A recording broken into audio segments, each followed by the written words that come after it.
One of the greatest musicians of all of history was King David of Israel. He was an accomplished composer, a brilliant instrumentalist, a lyric poet. In fact, much of the music that he wrote is in the Bible, in the Psalms. If David were asked, "What is your motivation for your music?" he would have said, in fact he wrote, "Ascribe glory due the name of God." In other words, he chose by his life and by his music to give to God the credit, the praise, or the glory. That is what we choose to do at Wooddale Church. In fact, that is why we have taken the words Soli Deo Gloria and inscribed them on the casement over the console of the pipe organ. In English, they mean, "To God alone be the glory." We want to give our very best to God because God has given his very best to us. He loved us and gave to us his Son, Jesus Christ, who came and who died for us so that we can have eternal life. What we want to do then is live lives of gratitude and praise to God in everything that we do, including what King David did in praising God through music.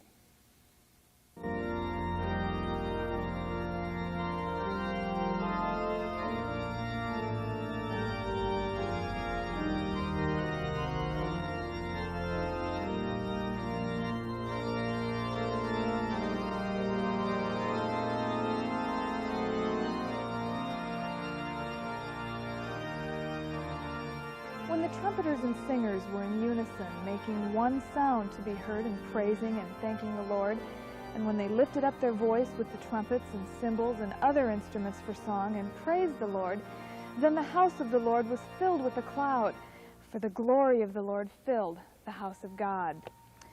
Sometimes when we're all together in this place singing and praising the Lord, it seems God's glory fills this house of worship. Even though it's empty now, this place feels special. But not because these timbers and bricks are more holy than others, but because the people who fill these pews each Sunday share a common vision: to give God their best, to offer their highest praise. In November of 1986, a small group of people from the congregation were appointed by the building committee to become the organ task force.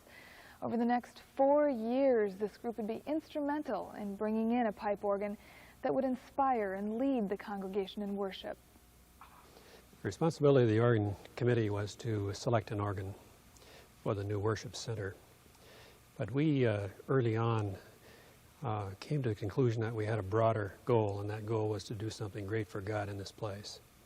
Well, it had to be capable of leading congregational singing. It had to be a good, strong organ for that.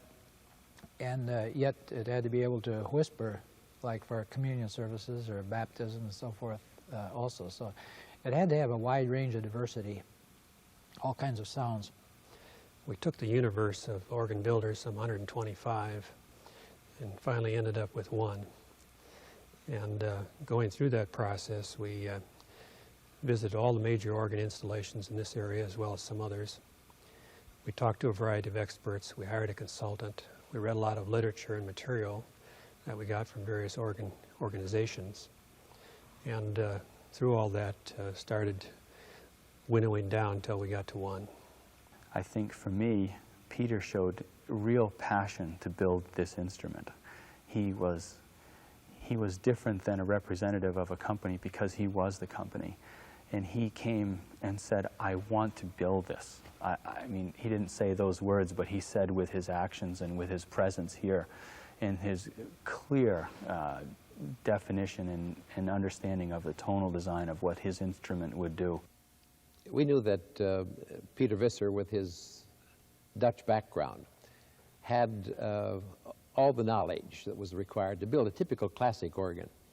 And when we discovered also that he was willing and excited about adding to it all the color stops that are important to our worship and the romantic sounds, we said to ourselves, this is just exactly what we need.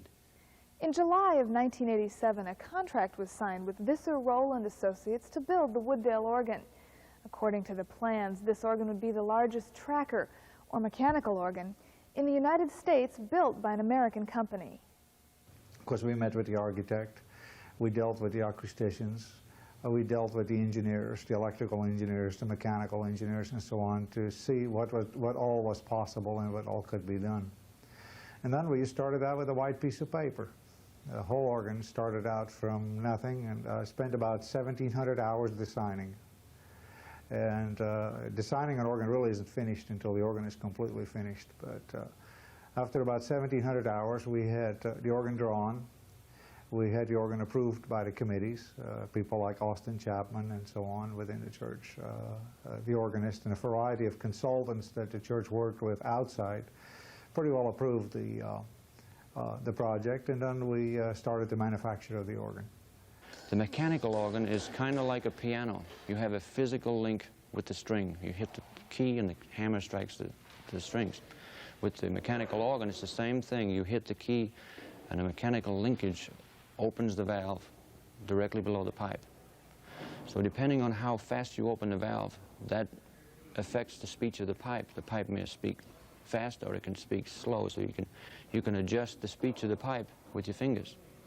The reason for the tracker is several. Principally, we believe it gives better tonal quality because of the fact that in a tracker the pipes are much closer together, so that the tone quality merges and mixes together better.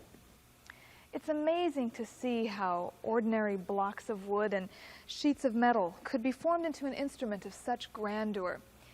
But that's exactly what began to happen in Houston, Texas, in the shop of Visser Rowland Organ Builders.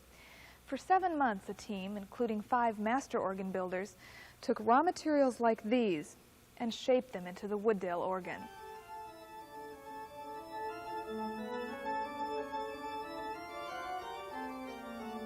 Pine, cottonwood, basswood, and maple were used in making both the pipes and the internal framework. Red oak would supply the strength needed in the casework to hold the weight of the organ.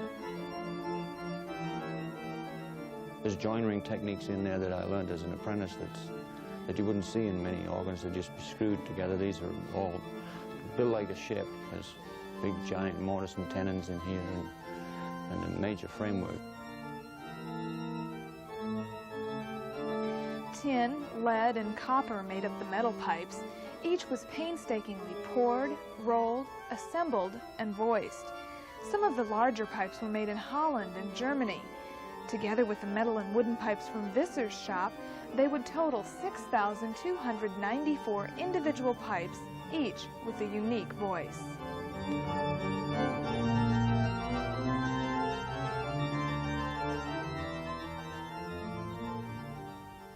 If you look at the mouth, you'll see there is an opening right here. And through this opening, if you can see this, there is a very narrow slit of air. Through this slit, the air will actually flow over what we call the upper lip of the mouth, right here. And as the air moves over the upper lip, it draws a vacuum on this cylinder. As it draws the vacuum on the cylinder, as soon as this vacuum stabilizes, the sheet of air right here will flip inside the pipe and repressurize this cylinder. As it repressurizes this cylinder and it stabilizes, the air will again flip outside. As the air flips inside and outside, we end up then with a pitch of the pipe. Monday, July 2nd, the first of 5 semi-trucks arrived with the organ ready to be assembled.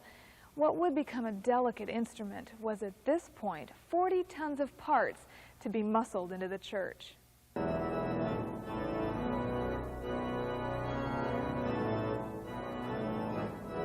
I was really excited for the men, actually, because a lot of the young apprentices that work for our company, they've just never seen anything this big before in their lives.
Normally, an organ is fully assembled and tested in the builder's shop, but with one this huge, it was erected for the first and only time on site here. And the fascinating part is that the only construction plan was within Pat Quigley's head. Thankfully, Pat's memory proved flawless, and piece by piece, one level on top of another, the organ went up over the next 2 months. I guess the major challenge would be to make the organ fit the room, and then the sound to fit the church's criteria for what was planned for this organ in its life.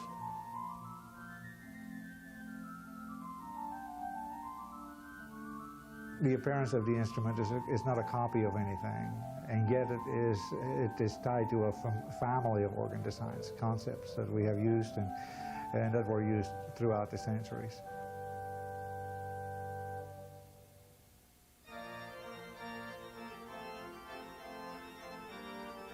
You could go into an organ 200 years old and see the exact forms that we have in this organ right here. We've just changed the materials. The principles are the same. It's the same with the design of the pipes. You can't change the shape of that pipe because you want the principal sound. Wooddale is testing the art to its limits, almost the outer limits. We have made things there that have never been done before in the United States. We stuck to the old standards because you just can't change those as far as building a pipe organ goes. But we've developed our own stuff, and we feel that we're making history by doing that.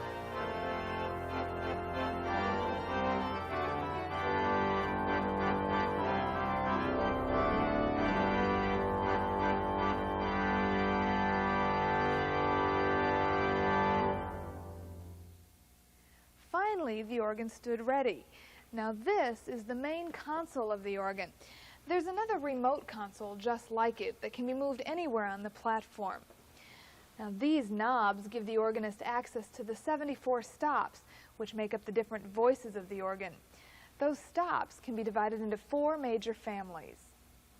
The principal stops form the tonal backbone of the organ. The pipes range in size from the huge 32-foot pipes at the front of the organ to pipes smaller than a pencil, and they cover the entire range of human hearing. The organ has many flute stops, which add a soft, rich sound. String stops are designed to whisper during quiet sections of the service, while the stronger strings can accompany the choir. The 4th family of pipes is the reeds. They're all named for an instrument in the orchestra and are by far the most colorful in the organ. By the time this organ was completed, Visser's team of builders had put 16,000 man-hours into its design and construction. 15,000 board feet of lumber went into the casework, 5,000 into the internal parts.